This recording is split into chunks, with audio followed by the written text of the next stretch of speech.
that we do positively cure cancer, both internal and external, and we now have records proving that the cure stands up for many, many years, as far back as over 20 years here in Texas. Oh my God, he's telling me the biggest lies I ever heard. Hasn't been right.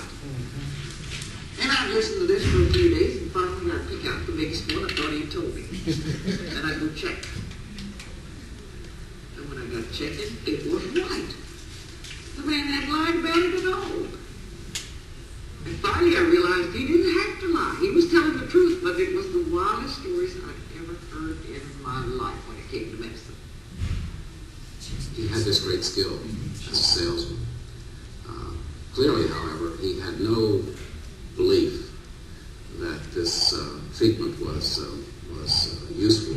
He was a great liar. You know, it takes lots of nerve to put up a big, nice place in a big city like Dallas and hold yourself out as being able to furnish medicines that will cure cancer. It takes nerve to do that. I don't believe a man that knew he was lying about it could do it. That's right.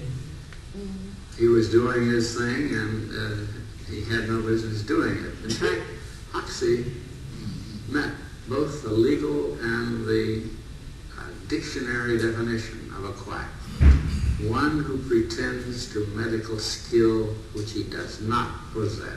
It was easy for the medical profession to paint Hoxsey as a quack. He fit the image perfectly. This book, titled You Don't Have to Die, is filled with dynamite. In fact, it should have been printed on asbestos paper. I give you names, times, dates, names of doctors, names of institutions. The doctors labeled Hoxsey the worst cancer quack of the century. But Hoxsey's supporters called him an effective healer, persecuted by a medical trust. Up to now, they have never proven that this treatment don't cure cancer. The ex-coal miner with an 8th grade education became a legend in his own time. According to the Hoxsey legend, the remedies were discovered by his great-grandfather experimenting on a sick horse. Hoxsey said his father was the first to try the medicines on people. He gave young Harry the formulas with a deathbed wish to make the treatment available to people whether or not they could pay. He insisted it carry the Hoxsey name. Prophetically, he warned the boy against the high priests of medicine who would fight him jealously. It didn't take long. Hoxsey started his first clinic in Illinois in 1924, and he immediately incurred the wrath of organized medicine. He was arrested more times than any other man in medical history. Yet by the 1950s, the Hoxsey Clinic of Dallas, Texas was the largest privately owned cancer center in the world. Hoxsey clinics reached through 17 states. Endorsing the treatment were senators, judges, and even some doctors. 2 federal courts upheld its therapeutic value. If the treatment was worthless, how did it gain so much support? That's right. To claim a cure for cancer is to invite evaluation. While the medical profession turned its back on Hoxsey, numerous individuals did make personal investigations. These experiences repeatedly turned skeptics into believers. Okay. Now, once you understand the principles, the truth is always being what? Persecuted. And being opposed. Once you understand that, and that's one document here, that's just one cure. You know, currently you can't use the word cure because, again, you have the high priest deciding, and that's the FDA, deciding whether or not that is a what? Cure. Cure. So the FDA is calling Yahweh what? A liar. So give me that scripture where it says Yahweh said he's gonna make he had herbs or food needs for the healing of the nation. 47 and 12. Right. And someone who this chart was familiar, I began. Now, we're going to start off understanding that Yahweh, who you know is God, is spirit. And spirit is the source, substance, that's the Bible thing. That's spirit. It's like air. You live, move, and everything. And him being the substance of all things, just like your DNA, your beginning. We all DNA material, spermatic material, eggs in our mother, and then at the proper time, proper place, they came together and this body was formed. for Yahweh that state, he himself is, so everything in that DNA was laid down. How tall you can be, your sex, everything. The mole on your behind, the little dimple that you had in your face here, all of that was already laid down where? In the DNA. See, now, that's like it to Yahweh, or God as you know it. Yahweh is intelligent, wisdom, knowledge, love, beauty, justice, foundation, power, and strength. In other words, Yahweh is power. That's the reason why you possess power to a limited extent. Yahweh is intelligent. That's the reason why we all possess intelligence to some degree or not, but it's all limited. If we put all mankind together, they still would not have the amount of knowledge that Yahweh has, because we are his offsprings. So Yahweh is this pure spirit state, unscrutable and comprehensive, came together into a form. In other words, he took on the form of a man, that he could appear to his angelic creatures and his man, something that they could comprehend. And this spiritual embodiment is known as the Word of Yahweh, the Word of God, the Word of the Lord. And this shape and form created both the angelic creation, the physical creation, and this physical, this spiritual embodiment. We are made in his image and likeness. This body that we have, or this temple that we have, is a replica of him to a limited degree. That's why I say the most complex structure in the universe is not the sun, not the moon, not the galaxy. It's you and your 100 trillion cells. They have the possibility of healing itself, or what? Regulating itself without your conscious what? Thought. See, reproducing and automatically healing itself. You ain't got to go nowhere and study how to knit those skin together themselves, because it's already programmed in those cells, the clotting mechanism and everything to regenerate itself. See, well, if he created a body, he has to have something to sustain it. So the Word of Son created both the heavens and the earth. In this case, in Genesis, you have the account of creation. It's an account. The actual creation took place in the realm of eternity. There is no time if you have no sun, moon, and stars. And if the sun was to stand still for a day, it's still a daylight. I don't care what your time max says. It may say 9 o'clock in the what? Evening, but it's noon as far as the sun is the one that dictates what? Light, darkness, our time. And the SU, and even the Egyptians understood Sun Ra was one of the supreme what? Deities that they worship. So now, according to Moses' vision, I'm jumping ahead of myself. Moses received a vision on the third day of his vision. I said the third day. The actual creation came in spontaneously. Boom, it's all fully created. It did not involve nothing. See? So the third day, the seed of vegetation sprayed forth. I want somebody to get me Genesis that. 1 and 9. Read. And Elohim said, let the waters under the heaven be gathered together unto one place, and let the dry land appear, and it was. And Elohim called the dry land earth, and the gathering together of the waters called he sea. And Elohim saw that it was good. And Elohim said, let the earth bring forth vegetation, the herb yielding seed, and the fruit tree yielding fruit after its own kind. So it was only herbs and what? Fruit. Now we got vegetables and all this other stuff, but that's something else, but it was herbs. As we come back to it, that came forth and went into fruition. Now we're going to show forth it was these herbs that was needed to sustain this body or to empower it. Because see, power was in the herbs, because the herbs were the only one that could actually capture the sunlight. By what processes that we understand is by photosynthesis. So the way that we receive energy from the sun. To give you an example, you know, I went to the store one day and I said, look at all these energy drinks. That's power. Look at all this energy. And all of a sudden, I said, wait a minute, what's if it's energy, but what is the substance that makes energy? And I started looking at certain things like, for instance, ginseng. That's right. Why do they put ginseng in the tea? And that's a herb. That's right. Because if you digest ginseng, you got plenty of what? You got energy. So wait a minute, it takes somebody with an infinite amount of wisdom to create an herb to empower this temple with what? Energy. Because he's the one that made it. So you can begin to understand that the Creator himself, we'll talk about this in just a moment, of how he set this thing up. So we understand that what we're looking at, as we say we have these 9 divine attributes. Now, within the man, which we are a microcosm, we have 9 what? You got 9 systems in this body. And we start out with 9 systems would be your nervous system. That is the supreme system in the body. Flanked by what? Your repro system. You know, we spend so much time on the TV, got us so focused on. Then the other system is your endocrine system. That's your what? gland. That's your gland system. Then you got your what? Respiratory system, flanked by what? Circulatory system. And your excretion, that's your kidneys. And you finally you got your digestive system. Flanked by what? Your muscular and your skeletal systems.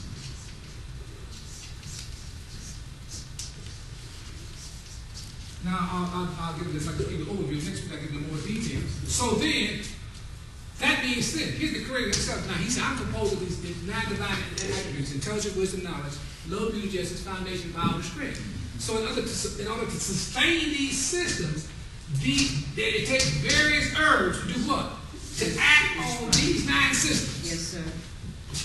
There's various herbs that, that acts on people. So was it lysergic acid, LS what? LSD. That operates on what system? Nervous system. The nervous system. You see all types of that. You floating around, in a cloud. See, there are certain aphrodisiac herbs. See, a male that has erectile what? Dysfunction. See, now, what's the name of that drug company? What's the name? Viagra. Viagra.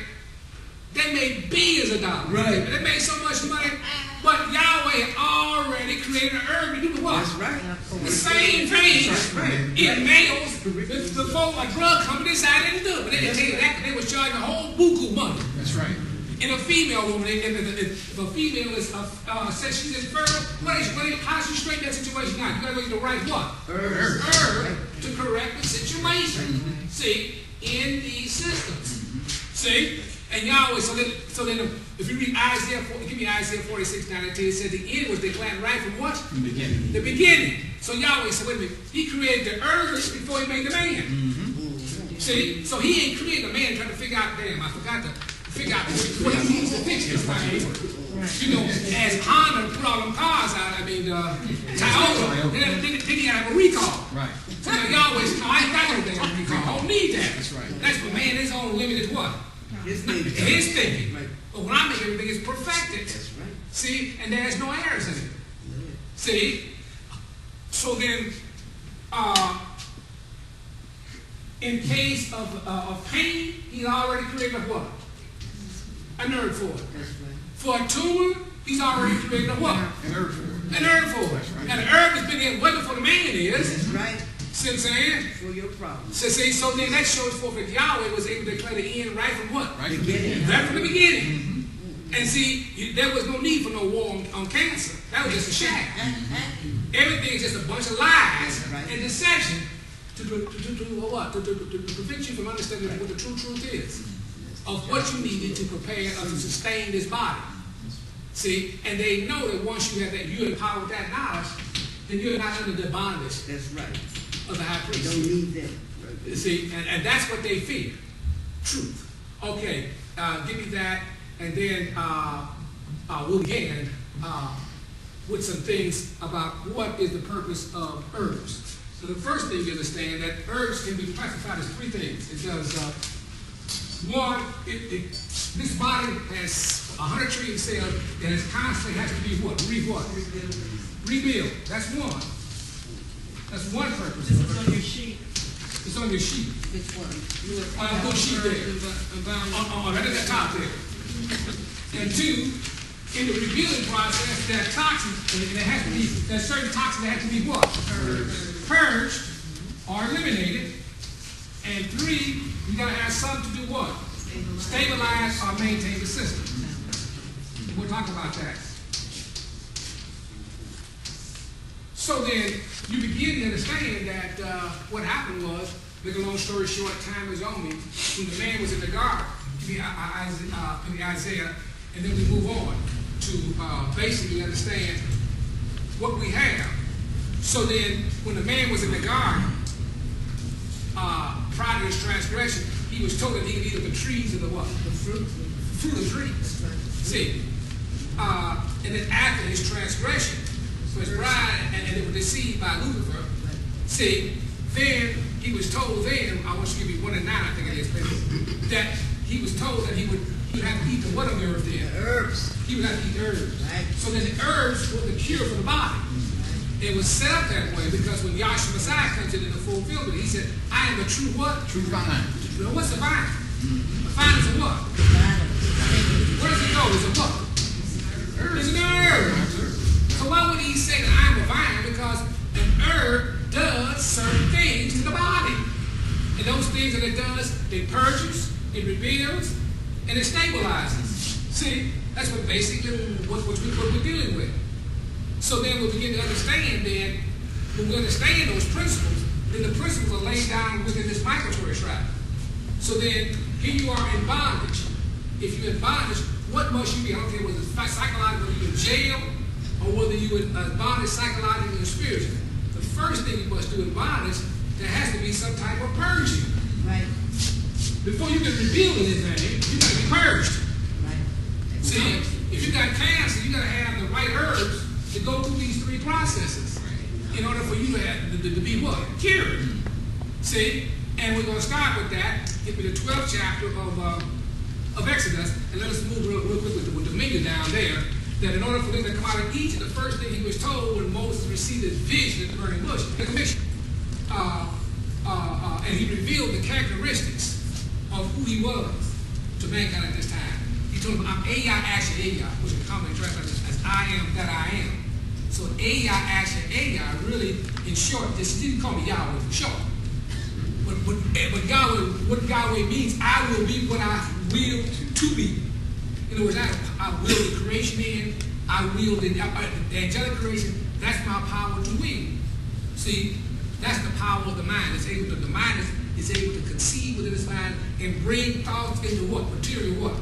Materialization. That's why man himself is such a great creator of all the creation on the earth. He can't fly, but yet he can. He ain't got no wings. He don't have no gills. He can get a submarine and go anywhere. So man has actually become likened to a great image of a great creator. You know what I'm saying? Just awesome in power and knowledge. And this is what this body is as a reflection of Elohim. So would you please read here? Now listen, as a result of what must be purged from our conscience is the doctrine of Babylon. That's right. And I want you to give me that scripture where it said Babylon, when John had his vision of Revelation out there, he said the wine has driven the people what? Mad. And what do you mean? Most people interpret that in terms of religion. When it goes far beyond the religion, Don, That's right. it covers the whole waterfront. See, what do you mean driven mad? Anytime they can tell you that chemotherapy can cure you from cancer, and you believe it, you've been made mad. They mad. And they make it so mad that they make it such vulgar you have accepted that thought into your consciousness, realizing those three modalities, surgery, what? Chemotherapy, radiation. And radiation can cure us. No. You misunderstand. But that is a madness that they have perpetrated in the mass. They said they drove the nations what? Mad. And folks go mad every day as a result of waking up and find out how wicked people woke up and say, listen, I didn't know the banks had done this to me. They go in and they snap. Go on, people snap daily and go on. Because the bankers have stole all the money, they don't rob. Just stand back. Yahweh will take care of this whole system. You can't change. The IRS was about. Yeah, that guy that flew that plane to IRS. Even though he may be the NWK also. The point is, people beginning to wake up and see the system itself is what? Wicked. And it has no intent of enslaving them because they can see the signs that they save the bankers and not the people. See?